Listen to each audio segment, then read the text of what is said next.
नमस्कार बंधुओं, कैसे हैं आप सब। गुरुजी की असीम अनुकंपा से मैं आप सबकी होस्ट एक बार फिर से हाजिर हूँ व्रत एवं उपवास की अगली कड़ी लेकर। जैसा कि आप सभी जानते हैं कि हमने गुरुदेव प्रणव जी के असीम भंडार को समेटकर आपको व्रत के बारे में संक्षिप्तता से बताया था और उसी संदर्भ में कई बंधुओं को कई शंकाएं उत्पन्न हुई, जिज्ञासाएं उत्पन्न हुई और कई सवाल भी उठे। तो गुरुदेव प्रणव जी से काफ़ी चर्चा परिचर्चा के बाद मैं एक बार फिर आपके सामने हाजिर हूँ आपको व्रत की महत्ता, व्रत का साइंटिफिक, एस्ट्रोलॉजिकल और स्पिरिचुअल रिलेशन यानी व्रत के वैज्ञानिक, ज्योतिषीय व आध्यात्मिक महत्व बताने के लिए। चलिए शुरू करते हैं। जैसा कि हमने जाना कि व्रत मनोबल व आत्मबल को बलि करता है और इसके साथ ही साथ व्रत शरीर और मन की शुद्धि की एक क्रिया है। यदि हम व्रत के साइंटिफिक बेनिफिट्स यानी वैज्ञानिक महत्व की बात करें तो इसके बहुत से फायदे हैं। जी हाँ, हमारे सौंदर्य को निखारने में व्रत का बहुत बड़ा हाथ होता है। जैसा कि हम सभी जानते हैं कि व्रत में हम फल एवं सुपाच्य तत्वों का सेवन करते हैं, सात्विक भोजन करते हैं। तो फलों का सेवन करने से त्वचा में कई कोशिकाएं बनती हैं, दाग धब्बे कम होते हैं, स्किन एकदम निखर कर सामने आती है। लाभ सिर्फ इतने तक ही सीमित नहीं है। क्या आप जानते हैं शास्त्रों में व्रत रखने को आयु वृद्धि के लिए सबसे उपयुक्त साधन माना गया है। जैसा कि हम सभी जानते हैं, जैसे जैसे हमारी उम्र बढ़ती है शरीर की कार्यप्रणाली कमजोर होने लगती है। ऐसे में व्रत रखने से शरीर का मेटाबॉलिज्म स्ट्रांग होता है और हमारी बॉडी एफिशिएंटली वर्क करने लगती है, यानी सुचारू रूप से काम करने लगती है। तो व्रत का असर उम्र पर भी पड़ता है। अगर हम नियमित अंतराल पर व्रत करते रहें तो शरीर के विषैले तत्वों को बाहर निकालने में बहुत मदद मिलती है। इतना ही नहीं, व्रत रखने से हमारे शरीर का इम्यून सिस्टम स्ट्रांग होता है। इम्यून सिस्टम यानी रोगों से लड़ने की क्षमता बढ़ती है। तो बंधु, दिल की बीमारी से जो पीड़ित हैं उनके लिए व्रत बहुत ही फायदेमंद है, क्योंकि व्रत शरीर में मौजूद बुरे कोलेस्ट्रॉल को जलाकर राख कर देता है, जिससे दिल की बीमारियों का खतरा बहुत कम हो जाता है।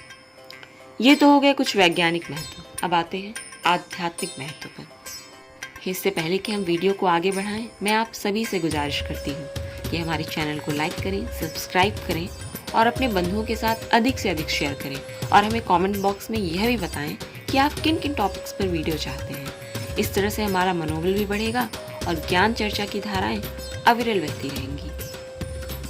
तो आध्यात्मिक महत्व यह है कि व्रत हमारे मन और मस्तिष्क को एकाग्र करने में मदद करता है।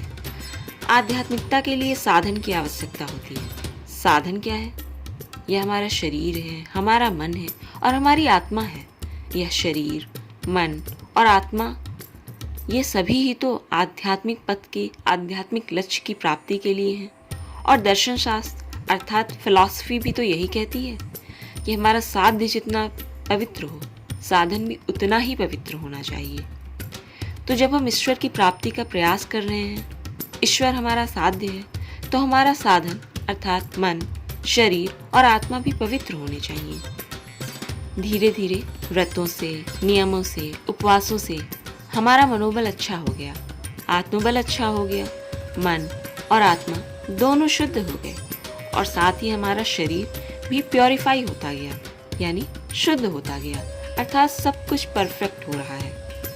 तो अब प्रश्न यह उठता है कि शरीर के बलिष्ठ और निरोगी होने का लाभ क्या है, इससे प्राप्त क्या होगा।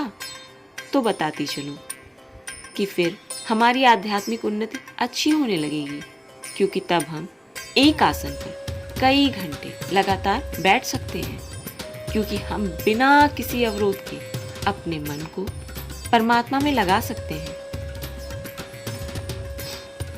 अब हमें पीड़ा नहीं हो रही।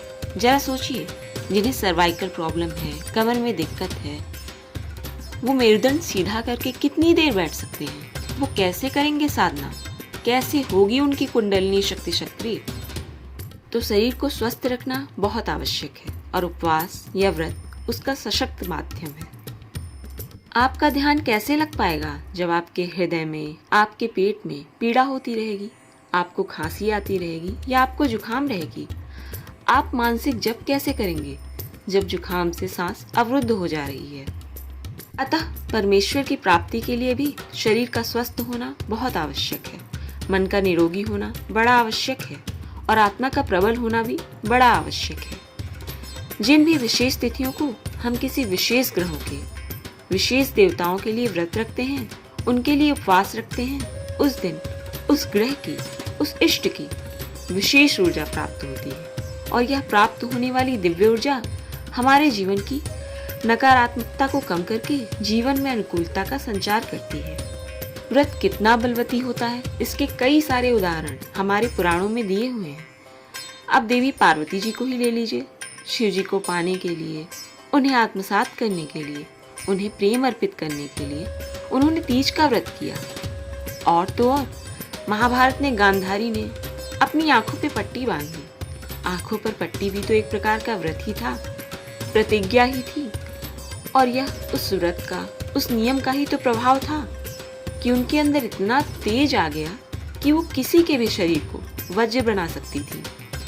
अच्छा चलिए, सुनी सुनाई बातों पर क्या यकीन करना। आप सब भी प्रसन्न मन से एक दिन मौन व्रत रहकर देखिए, फिर आपके आभा मंडल में, आपकी वाणी में उस एक दिन के व्रत से जो परिवर्तन आता है उसे हमें कमेंट बॉक्स में बताइए। हम सभी के साथ साझा कीजिए।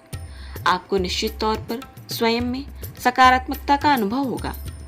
अपनी वाणी में ओज फील करेंगे आप। और जैसे सभी देवी देवता के अपने व्रत हैं, उसी प्रकार से सभी ग्रहों की अपने व्रत हैं। उनके व्रत की कुछ कथाएं रोचक, रहस्यमयी, गूढ़ व भक्तिमय हैं। ग्रहों के व्रत रखकर हम अपने ग्रहों को, अपने नक्षत्रों को अपने अनुकूल कर सकते हैं। हमारे पिछले वीडियो में ग्रहों के अधिपति देवता बताए गए हैं, इष्ट देव बताए गए हैं, जिसका लिंक आपको हमारे डिस्क्रिप्शन बॉक्स में मिल जाएगा।